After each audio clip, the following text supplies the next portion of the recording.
보실 말씀, 하나님 말씀은 고린도전서 18장 1장 18절에서 25절까지 보겠습니다. 함께 보실 말씀 고린도전서 1장 18절부터 25절까지의 말씀입니다. 제가 먼저 봉독하겠습니다. 십자가의 도가 멸망하는 자들에게는 미련한 것이요 구원을 받는 우리에게는 하나님의 능력이라.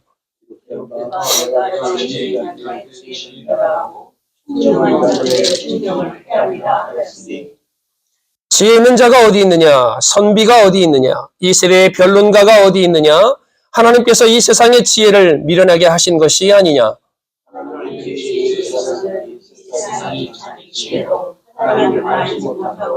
하나님께서 전에 미련한 것으로 있는 자들을 구원하시기를 기뻐하셨다. 유대인은 표적을 구하고 헬라인은 지혜를 찾으나 우리는 십자가에 못 박힌 그리스도를 전하니 유대인에게는 거리는 것이요 이방인에게는 미련한 것이로 오직 부르심을 받은 자들에게는 유대인이나 헬라인이나 그리스도는 하나님의 능력이요 하나님의 지혜니라. 하나님의 어리석음이 사람보다 지혜롭고 하나님의 약하심이 사람보다 강하니라. 아멘. 제가 좋아하는 배우 중에 김응수 배우라는 분이 있습니다. 이분이 인터뷰하는 걸 제가 잠깐 보았는데 이런 말을 하더라고요. 남이 버린 쓰레기를 내가 안 받으면 된다는 거예요. 만약에 그 쓰레기를, 남이 버린 쓰레기를 내가 받으면 내가 뭐가 되냐? 쓰레기통이 된다는 겁니다. 이건 너무나 당연한 간단한 이치인데 우리가 살면서 한 번쯤 생각해 봐야 될 큰 문제입니다. 내가 쓰레기통이 되느냐 안 되느냐는 남들은요, 남 욕하기 좋아해요. 남 말하기 좋아합니다. 그래서 모였다 하면 다는 아니겠지만 많은 사람들이 남 얘기하고 누가 그러더라 남 욕합니다. 근데 그 얘기를 남 욕하는 거를 내가 들으면 이제 이 배우 말이에요. 그런가 보지 이렇게 그냥 끝나면 되는 거래요. 그런데 그거를 내가 받아들여서 내 안을 쓰레기통으로 만들지 말라라는 것입니다. 부끄럽게도 우리나라가 OECD 국가 중에 자살률이 가장 높대요. 이 말은 우리나라가 지금 경제대국 10위 안에 들어가고 이렇게 엄청나게 몇 년 전만 해도 올라가지 않았습니까? 그런데 해마다 자살하는 사람들이 많아졌어요. 얼마 전에도 우리 예쁜 여배우 하나가 또 자살을 해서 생을 마감을 했는데 왜 그럴까요? 이것은 나에 대한 자존감 문제이기도 하지만 남이 내뱉는 쓰레기를 내가 그대로 받아서 나를 쓰레기통으로 만들기 때문에 그렇습니다. 제가 지난주 한 주간 많이 아팠다고 그랬죠. 일주일 동안 하여튼 엄청 아팠습니다. 월요일부터 어제 토요일까지 조금 어제 이제 많이 좋아져서 제가 예배 때 설교도 하고 그랬는데 그냥 막 기침하고 그냥 약을 먹으니까 또 해롱해롱하고 또 안 먹으면 또 기침하고 기침을 얼마나 심하게 하는지 이 모든 것이 다 바깥으로 나올 정도로 그렇게 기침을 심하게 했습니다. 열은 없는데 이거 왜 이러지 도대체? 그러면서 이제 제가 일도 못 나가니 여러 가지 많은 생각들을 하게 되었습니다. 그러면서 이제 하나님과 대화도 하고 기도도 하고 말씀도 읽고 쭉 하면서 가장 나를 공격했던 게 뭐냐? 바로 사단 마귀였습니다. 여러 가지 많은 것들로 나를 공격하는데 내가 얼마나 낙심되고 얼마나 힘이 들든지 몸도 아프니까요. 서럽기도 하고 이걸 도대체 어떻게 하면 좋을까? 부인이 옆에 있으니 다행히 저에게 이제 이런저런 말도 해주고 해서 제가 좀 힘을 얻기도 했는데 어제 우리가 토요일 날 다윗의 시편 42편에 우리가 말씀을 보았습니다. 세상이 이웃이 나를 조롱하고 친구가 나를 배신하고 너 그렇게 잘 나가더니 너 그렇게 잘 될 것 같더니 지금 이게 뭐냐? 병들어서 아파하고 네 친구들은 너를 다 떠나고 네가 섬기는 하나님은 어디 있느냐 이거예요. 그때 다윗이 그런 조롱과 친구의 배신과 질병에 뭐라고 시편 42편 5편에 고백을 하냐면 5절에 내 영혼아 네가 어찌하여 낙심하며 어찌하여 내 속에서 불안해하는고? 라고 말을 합니다. 그리고 너는 하나님께 소망을 두라. 그가 너를 도우시고 나타나서 너와 함께 하실 것인데 네가 네 하나님을 여전히 찬송하라라고 시편 기자는 말하고 있습니다. 근데 우리가 가끔 이렇게 신앙 고백을 하면 문제가 해결이 되든지 내가 막 힘을 얻어서 다시 한번 이야 하고 일어나서 쫙 저 하늘로 솟구쳐야 되는데 42편 6절에는요 또다시 문제가 또 일어납니다. 다윗의 신앙 고백을 이렇게 멋들어지게 했으면 하나님이 좀 문제를 없애주시고 문제를 해결해 주시고 다윗의 모든 상황을 변하게 해주셔야 되는데 여전히 궤적은 있고 여전히 문제는 있고 여전히 다윗을 힘들게 합니다. 하나님이 우리에게 하시는 말씀 우리는 너무 잘 알고 있습니다. 우리가 힘들 때 우리 하나님은 말씀하시죠. 두려워하지 말라. 내가 너와 함께 할 것이다. 놀라지 말라. 내가 내 하나님이 됨이니라. 내가 너를 굳세게 하리라. 너를 도와주리라. 참으로 나의 의로운 오른손으로 너를 붙들리라. 이게 하나님께서 우리에게 하시는 말씀입니다. 내가 너를 사랑한다. 내가 너를 돕겠다. 내가 너와 함께 하겠다. 그런데 문제는 여전히 있습니다. 하나님 말씀이 그렇게 들려오지만 하나님이 나와 함께 하시고 내게 은혜를 주시고 나를 사랑한다 하시고 그의 의로운 오른손으로 붙들겠다고 말씀하시는데도 문제는 그대로 있고 상황은 달라지지 않을 수 있습니다. 여러분 우리가 오늘 찬양도 십자가요. 말씀도 십자가를 듣습니다. 십자가는요. 하나님이 주시는 능력의 메시지입니다. 십자가는요. 구원에 대한 좋은 소식입니다. 십자가는 하나님이 자기를 계시한 자기 계시의 모습입니다. 십자가는 예수 그리스도를 교회의 머리로 높이 들게 하는 하나의 상징적인 의미입니다. 십자가는 하나님을 믿는 백성을 성화로 이끄는 귀한 도구입니다. 그런데 여러분 이 십자가에는요 2가지 의미가 항상 담겨져 있습니다. 십자가 내가 처음 볼 때에 나의 마음에 큰 고통 살아서 오늘 믿고서 내 눈 밝았네 참 내 기쁨 영원하도다. 십자가 안에는 하나님의 구원이 있습니다. 십자가는 하나님의 능력이 됨입니다. 십자가는 우리가 그거를 통해서 하나님께 나아가는 하나님의 길이요 기쁨이요 진리임을 우리는 알고 있습니다. 그런데 하나님은 그 십자가를 지라하십니다. 이 말은 무슨 말입니까? 십자가는 우리에게 승리요, 기쁨이요, 능력이지만 이 십자가의 또 하나의 의미는 고난이요, 힘듦이요, 어려움의 길이라는 것입니다. 달라지지 않은 상황 속에 다윗이 시편 41편 11절에도 똑같은 고백을 내놓습니다. 내 영혼아, 내가 어찌하여 낙심하며 어찌하여 내 속에서 불안해하는고 네 소망을 하나님께 두라라고 말합니다. 여러분, 나의 소망이 하나님을 향해 있으면 내 마음이 하나님을 집중하면 그 게임은 이미 끝난 것입니다. 지금 상황이 달라지지 않았기 때문에 내가 낙심할 수 있어요. 상황이 변하지 않기 때문에 내가 불안해할 수 있습니다. 그러나 소망을 하나님께 두는 자는 하나님께서 낙심하지 말라, 두려워하지 말고 불안해하지 말라라고 우리에게 말씀하고 있는 것입니다. 우리가 영적으로 승리한 사람들을 잘 돌아보면 언제나 하나님께 집중하는 사람들이었습니다. 문제를 집중하고요, 어려움을 집중하면 낙심할 수밖에 없어요. 불안해할 수밖에 없습니다. 우리를 힘들게 하는 이유가 바로 그거 아닙니까? 나를 일주일 동안 괴롭혔던 그 존재도 바로 그겁니다. 그런데 나의 눈을 돌려서 하나님께 소망을 두고 나를 의로운 오른손으로 붙들고 계시는 그 하나님을 바라보면 내 안에서 기쁨의 솟아남을 보게 됩니다. 내 안에서 능히 이것들을 이길 수 있다라는 능력의 힘이 이 안에서 솟아나오는 것을 볼 수가 있습니다. 오늘 1장 18절에 보면 십자가의 도가 멸망하는 자들에게는 미련한 것이요 구원을 받는 우리에게는 하나님의 능력이라고 말씀합니다. 성경은 모든 사람이 죄를 범하였다라고 기록하고 있습니다. 모든 사람이 죄를 범하였음에 하나님의 영광에 이르지 못한다. 죄를 지음으로 말미암아 하나님의 거룩함을 우리는 잃어버렸습니다.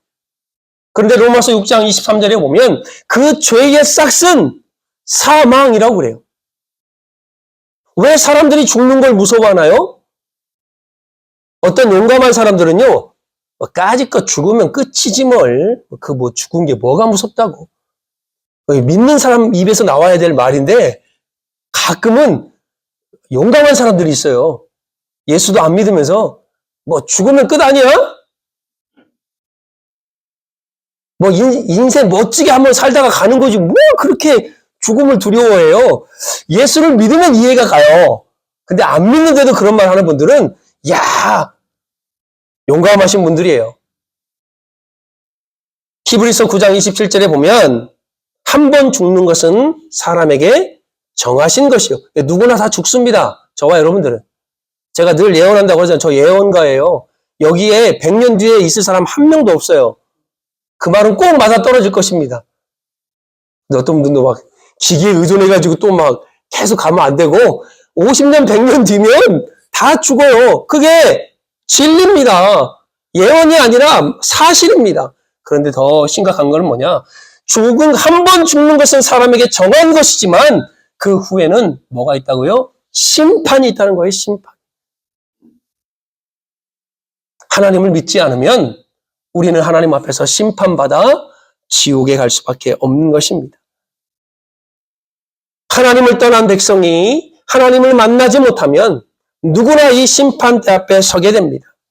그런데 이 멸망의 심판, 지옥의 심판, 불구덩의 심판을 면하게 하기 위해서 예수님이 이 땅에 오셔서 우리의 모든 죄를 지고 십자가에 피 흘리셨다는 것입니다. 그분께서 나를 대신하여 형벌을 감당하시고 매를 맞고 찢기시고 치욕을 당하셨습니다. 그 예수님도 우리를 위하여 십자가를 지실 때 그 육신의 고통이 얼마나 아프셨으면 엘리 엘리 라마 사막다니 하나님이여 하나님이여 어찌하여 나를 버리셨습니까? 그 처절한 울부짖음 속에서도 하나님은 외면하셨습니다. 침묵하셨습니다.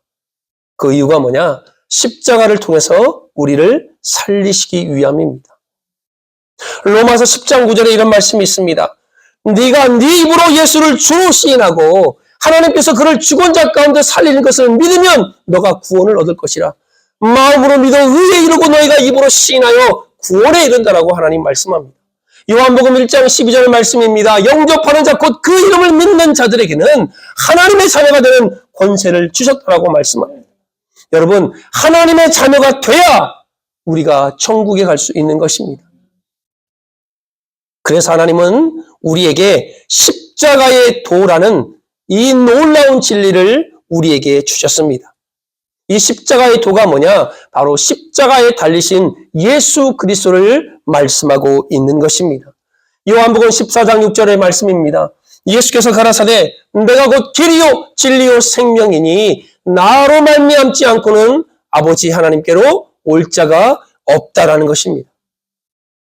예수만이 구원받는 길이요, 예수님만이 우리를 죄에서 해방시킬 수 있는 유일한 길이요, 예수님만이 하나님을 만난 유일한 길이라는 것입니다. 마크 목사님이라는 분이 제가 유튜브를 좀 보다 보니까 이분이 이제 짧게 쇼츠로 설교하는 게 있더라고요. 근데 가슴이 찔리더라고요.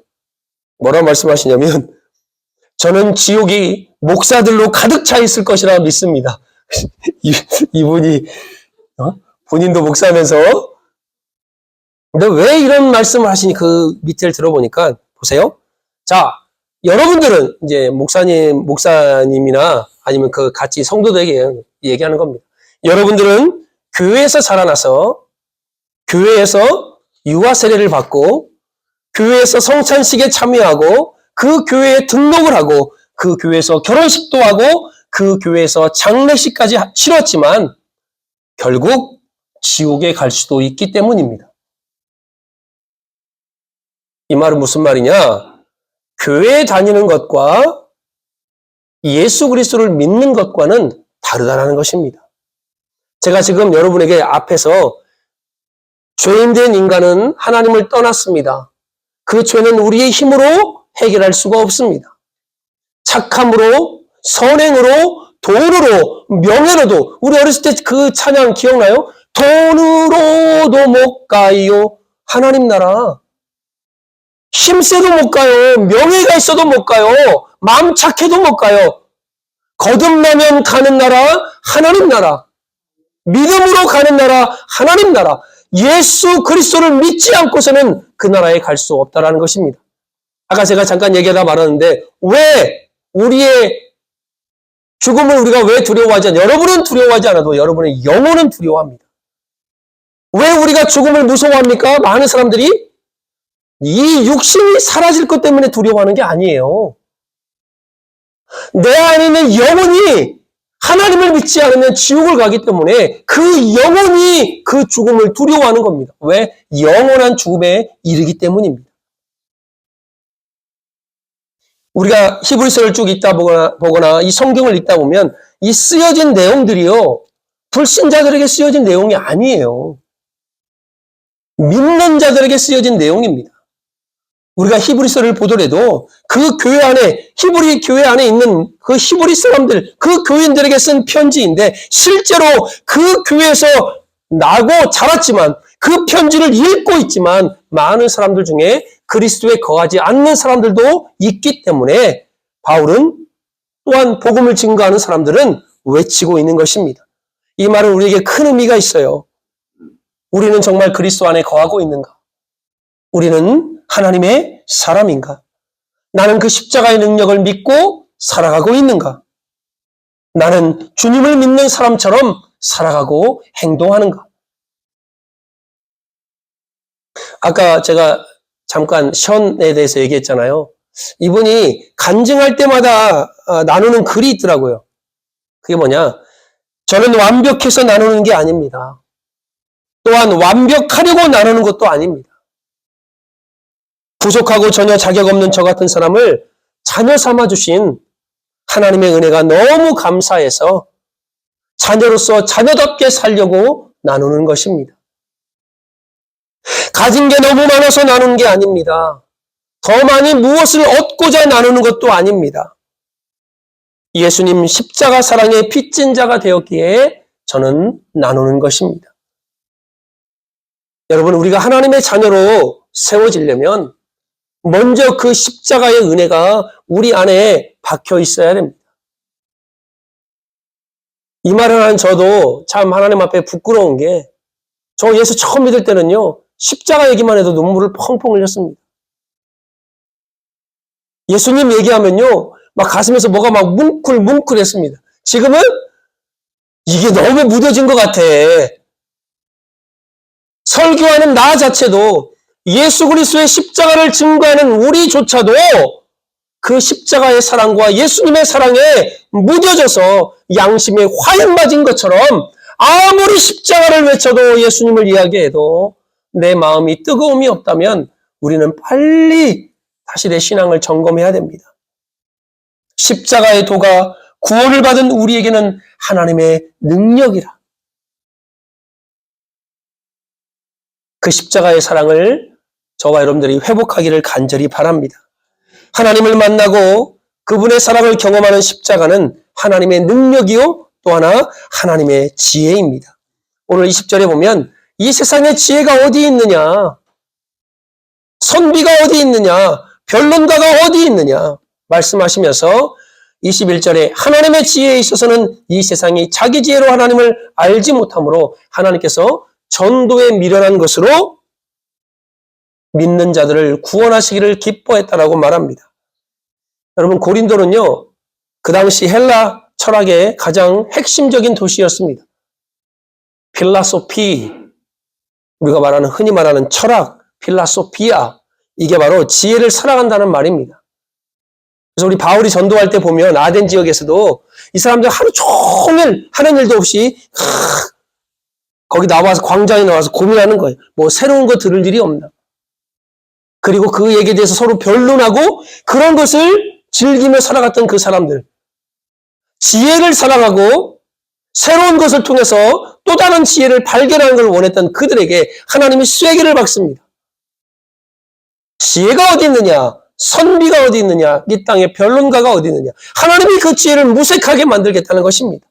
그리고 전도의 미련한 것으로 하나님께서는 믿는 자들을 구원하시겠대요. 유대인은 표적을 구하고 헬라인은 뭐라고 말하죠? 지혜를 찾으나 우리는 십자가에 못 박힌 그리스도를 전한대요.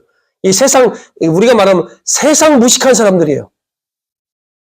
유대인은 막 죽은 자가 일어나거나 병든 자가 치료되거나 아니면 물리를 걷거나 막 뭔가 막 눈에 보이는 표적. 제가 여기서 이렇게 이 장풍 쏴가지고 막 장로님 권사님 저 뒤로 나가 떨어지면요 금방 채워져요. 솔직히. 예. 안 그러겠어요? 뭐 아픈 분들 제가 막 그냥 손 댈 것도 없어. 부르면 막 요즘 그러잖아요. 어떤 목사도 나와가지고 부르면 막 저로 나가 떨어져서 이야 좀 중국 영화에 나온 장풍 쏘는 것보다 더하네. 그런 표적으로 제가 막 여기서 막 야 했더니 막 의자가 같이 막 뒤로 물려나가지고 성령 받아라. 성령이 무슨 물건입니까? 던지면 받고 안 던지면 못 받는? 성령님은 하나님이세요. 하나님. 그분을 욕되게 하면 안 됩니다. 유대인들은요 표적을 구해요. 뭔가 눈에 보여야 돼요. 헬라인들은 지혜를 구합니다. 똑똑함을 구해요. 그런데 전도라는 것 그게 뭐예요? 십자가에 못 박힌 예수, 죄인 중에 괴수, 아무 힘없는 그 사람. 근데 그 사람을 전하는 것이 하나님께서는 가장 큰 지혜라고 말씀합니다. 전도의 방법이나 방식 때문에 미련하다는 것이 아니에요. 노방전도 후기 옛날 거, 조선시대 거, 이게 이런 방법이 아니에요. 집마다 두드려, 이 전도의 방식이나 방법의 문제가 아니라, 십자가에 못 박힌 예수를 전하기 때문에 그들에게는 그게 미련한 행동이라고 말하는 것입니다. 유대인이 볼 때는요, 저게 바로 죄인이거든요. 법을 어긴 자거든요. 그래서 죽어 마땅한 사람이고, 헬라인들이 볼 때는, 저게 무슨 지혜도 없는 자가, 십자가, 그게 무슨 지혜입니까? 가장 최고의 사용 방식인데. 그런데 하나님은 너희가 말하는 표적, 너희가 말하는 지혜가 아니라, 십자가에 못 박힌 이 예수 그리스도, 유대인에게는 꺼리끼는 것이요 이방인은 미련한 것인 이거를 통해서 구원받을 하나님의 백성들을 하나님께로 인도하시겠다 말씀하고 있는 것입니다. 여전히 그들에게는 꺼리끼고 미련하게 보이지만 이 십자가의 도는 하나님을 만나는 유일한 것입니다. 그래서 24절에 보면 오직 부르심을 받은 자들에게는 유대인이나 헬라인이나 그리스도는 하나님의 능력이요 하나님의 지혜라라고 말씀합니다. 이 십자가의 능력이 여러분과 저에게 회복되어지고 세상에 볼 때 미련하고 지혜가 없는 것처럼 보인다 할지라도 하나님은 이 십자가의 도, 십자가에 못 박힌 예수 그리스도를 통해서 지금도 우리에게 구원의 은혜를 베풀고 계십니다. 그리고 구원받은 하나님의 백성들에게는 하나님의 능력이 됨이라 말씀하고 있는 것입니다. 하나님의 부르심에는 두 가지가 있습니다. 구원의 부르심입니다. 예수 그리스도를 나의 주인으로 내 안에 모실 때, 그분을 내 삶의 주인으로 인정할 때 하나님은 우리를 구원으로 부르십니다. 영접하는 자 곧 그 이름을 믿는 자들에게는 하나님의 자녀가 되는 권세를 주셨다라고 말씀합니다. 구원으로 부르신 하나님께서는 우리를 두 번째로 사역으로 부르십니다. 이게 바로 하나님의 두 번째 부르심입니다. 하나님은 구원받은 하나님의 백성들을 통해서 하나님의 교회를 세워가시기를 원하십니다. 십자가를 통해서 우리를 부르신 하나님, 우리에게 달란트를 주셔서 우리에게 재능을 주셔서 하나님의 사역을 감당할 수 있는 은혜를 허락하실 것입니다. 저와 여러분들 이 한 주간 구원의 부르심과 사역의 부르심 속에서 하나님의 능력이요 하나님의 지혜인 십자가를 단단히 붙잡고 그 사랑을 다시 회복하시는 저와 여러분 되어지기를 예수님의 이름으로 축복합니다. 아멘. 기도하겠습니다.